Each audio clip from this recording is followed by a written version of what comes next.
Here's one for you UK guys to share widely to your politicians and influencers and business people. So the UK second wave outlook.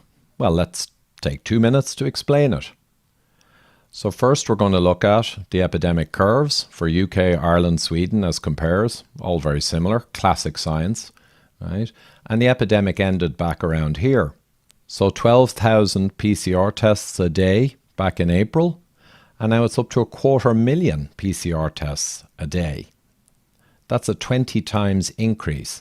And we've explained before about the case-demic and the PCR problems with false positives. Now we'll look at what they're calling cases, but you'll know from earlier videos that these are PCR positives, and they are not proper cases by any sense of the word, mostly asymptomatic, but 700 back in early July and 7,100 now. So if you didn't understand case-demics, it'd be really worrying.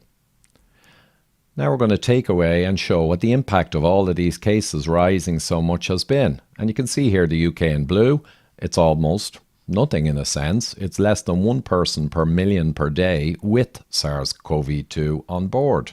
We'll project out and say, what could we expect in the coming months? Like a normal winter? Or something like this? Well, this is what's being bandied about by characters like this. But the science would suggest it would be more like a normal winter, increasing respiratory, and there'll be SARS-CoV found with all the testing. Let's bring in Spain and France and actual empirical real-world data from countries that are more affected coming into the winter. We'll put Spain's trend here and we'll project it across to the UK to see what might be expected.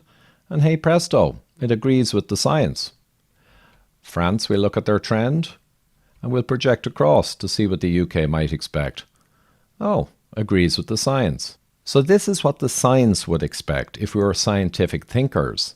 But if you want to stick with these guys who seem to want to kind of ruin your economy and your freedoms and your businesses, well, be my guest.